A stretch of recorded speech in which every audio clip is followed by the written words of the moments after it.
안녕하세요. 만나서 반갑습니다. 역사가 김영준입니다. 연산군일기 제21부 갑자년 잔혹사 서모 장살 사건 이란 주제를 가지고 오늘 함께 할까 합니다.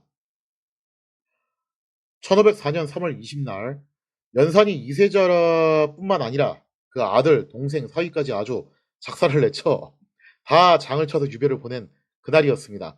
이게 공연이 부린 심술은 아닌데요. 이날 분명히 이제 뭔가가 터지려고 그랬던 거예요. 그날 저녁부터 궁 안에서는 을씨년스러운 분위기가 감돌고 있었습니다. 연사는 두 여인을 직접 심문하고 있었는데 이들이 어찌나 매를 맞았는지 두 여인이 완전히 그냥 피떡이 돼가지고 땅에 쓰러져 있었어요. 바로 이 두 여인이 누구였냐? 그 여인들의 정체는 성종의 후궁이었던 수기 엄씨 그리고 소영 정씨였습니다. 자, 연상이 직접 두 여인을 이제 한참 매질을 했는데 그렇게 한참 두들겨 패다가 아직도 분이 덜 풀렸는지 명령을 드립니다. 당장 누구를 불러들여라. 안양군과 봉안군을 불러들여라. 안양군과 봉안군이 누구냐면은 소영 정씨의 아들들입니다. 그러니까 연산 입장에서는 이제 이복 동생들이 되는 셈이죠. 영문도 모른 채 불려온 두 사람. 연산이 두 사람에게 몽둥이를 쥐어줘요. 그리고 그 두 여인이 땅바닥에 쓰러져 있었고 판별이 좀 쉽지 않았겠죠. 자, 그래서 두 아들들에게 몽둥이를 쥐어준 연산은 이렇게 얘기를 합니다. 지금 저 땅바닥에 쓰러져 있는 두 여인은 대역죄인들이다.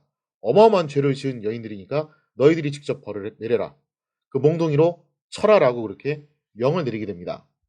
자, 이때 당시 안양군은 날이 어두워서 누군지 알아보지 못하고 결국 두 여인을 매질을 하게 됩니다. 그런데 봉황군의 경우에는 쓰러져 있는 것이 자신의 어머니인 것을 눈치채고 끝내 몽둥이를 들지 않았다라고 해요. 그래서 뭐 이제 이걸 두고서 안양군이 굉장히 어리석은 사람이었다라고 평론을 내리기도 하는데 제 생각엔 그래요. 이거는 뭐 이제 구체적인 기록이었기 때문에 제 개인적인 추론이라고 해야 되나요? 그렇게 볼 수 있는데 뭐 기록상으로는 날이 어두워서 누군지 알아보지 못했다라고만 되어 있지만 어쩌면 알아봤을 수도 있습니다. 근데 지금 안 하면 죽을 것 같으니까 일단 살기 위해서 어쩔 수 없이 했을지도 모를 문제긴 하죠. 근데 아무튼 간에 어쨌든 안양군은 그냥 매질을 하고 동안군은 이거를 이제 거부를 해요. 자, 이렇게 한참 매를 맞던 수기 엄씨와 소영 정씨는 결국 자신의 아들이 휘두른 몽둥이에 맞아서 숨이 끊어지게 되니 정말 참혹한 죽음이라고 할 수가 있겠습니다. 이 두 사람이 어쨌든 후궁이긴 한데 성종의 후궁이긴 하지만 엄연히 연산에게는 어머니뻘 되는 존재들이에요. 그래서 이거를 뭐라고 부르냐면은 서모라고 부릅니다. 서자가 아니라 서모죠. 이런 경우에는. 근데 이 연산이 오래전부터 자신의 모인 패비윤 씨가 두 서모의 참소로 사약을 받게 되었다. 그렇게 좀 믿고 살았던 것 같아요. 옛날부터. 그래서 제가 예전에도 설명드렸다시피 이 두 서모에 대해서 뭔가 좀 쎄한 발언들을 몇 번 하기도 했었잖아요. 그래서 그런 생각을 오랫동안 가지고 있었는데 결국 그러한 믿음에 근거를 해가지고 연산은 두 서모를 이날 디데이를 잡아가지고 요절을 내버리게 됩니다. 자, 이렇게 해서 두 서모를 매질을 해서 죽이는 참극을 일으켰으니 이 사건을 두고서 후세 사람들은 뭐라고 이제 부르냐면은 서모 장살 사건이다라고 부르게 되는 거죠. 즉 연산이 저질렀던 대단히 폐륜적인 행각 중의 하나로 평가를 받고 있는 사건입니다. 비록 복수심의 발로였다고는 하지만 정말 희대의 폐륜적인 사건이었어요. 자, 이렇게 해서 갑자년의 잔혹사는 화려하게 막이 오르게 되었는데 본격적인 이제 갑자서의 시작이다라고 보시면 될 것 같습니다. 피를 본 연산 완전 눈이 뒤집혀요. 이성을 잃고서 그야말로 이제 광기가 치솟아 올라가지고 여기에서 멈추지 않습니다. 연산은 광기가 번뜩이는 눈을 하면서 칼을 뽑아들고 성큼성큼 어디로 향하게 되냐면 데뷔전으로 향하게 됩니다. 이때 당시에 아직 살아계셨던 데뷔가 어떤 분이 계셨냐면은 정연왕후 윤 씨가 있었고요. 그 다음에 이제 대왕 데뷔가 또 살아계시죠. 인수 데뷔가 살아있습니다. 정연왕후 윤 씨, 뭐 당시 이제 자손 데뷔였는데 이 자손 데뷔의 처서로 달려갑니다. 그리고 연사는 칼을 뽑아들고 데뷔전 앞에 서가지고 정연왕후 윤 씨를 불러냈대요. 말은 정중하게 했어요. 어마마마 아들이 왔습니다. 어서 나와 보십시오. 오늘따라 어마마마가 보고 싶습니다. 물론 친어머니는 아니지만 어쨌든 이제 뭐 중전 자리에 올라갔으니까 법적으로는 어머니가 되는 셈이죠. 그래서 그런 식으로 이제 불러냈는데 그냥 기세가 그거예요. 안 나오면 쳐들어간 낙풍따라 딱딱 삐약삐약 거의 뭐 그런 기세였대요. 그래서 당시 정연왕후를 모시는 시녀들이 겁에 질려서 모두 도망을 치게 됩니다. 그리고 정연왕후 또한 두려움에 떨면서 감히 밖으로 나올 생각을 못했다라고 해요. 그래서 이대로 가면은 하마터면은 대비에게도 화가 미칠 수밖에 없는 그런 상황이었는데 정말 최악의 경우에는 대비가 이날 죽거나 혹은 거기에 준하는 뭔가 해를 입었을지도 모르는 그런 상황이었죠. 자, 이렇게 일촉즉발의 상황이었는데 여기서 혜성같이 나타난 사람이 있었으니 그것이 누구였냐? 이때 광기에 휩싸인 연산을 뜯어 말리기 위해서 온 사람이 누구였냐면은 놀랍게도 중전이었던 신씨였어요. 중전 신씨 연산을 뜯어 말리게 되는데요. 연산이 대단히 이제 주색을 밝히는 스타일이잖아요. 그 이후에 벌였던 그런 황홀무도한 행각들을 생각해 보면은 야, 정말 어마어마한 행각들을 벌이긴 했는데 이 이후부터 그러면 보통 이런 케이스들은 조강지처를 멀리하거나 내치거나 그런 경우도 많이 있는데 연산은 하여튼 되게 희한합니다. 그거는 그거고 그거하고 별개로 자신의 이제 중전이었던 신씨를 그렇게 지극정성으로 대해줍니다. 결국 연사는 신씨가 뜯어말리자 중전의 얼굴을 봐서 더 이상 행패를 부르질 않고 발걸음을 돌렸다라고 해요. 자, 이렇게 해서 정인왕후 윤씨는 극적으로 화를 면할 수가 있게 됐는데 하지만 이날의 잔혹한 밤이 아직 끝난 건 아니었습니다. 연산이 발걸음을 돌리긴 했지만 그게 이제 자기 처소로 돌아간 게 아니라 어디로 간 거냐면은 다음번 타깃이에요. 바로 인수대비가 머물고 있는 대왕대비천으로 가게 된 거죠.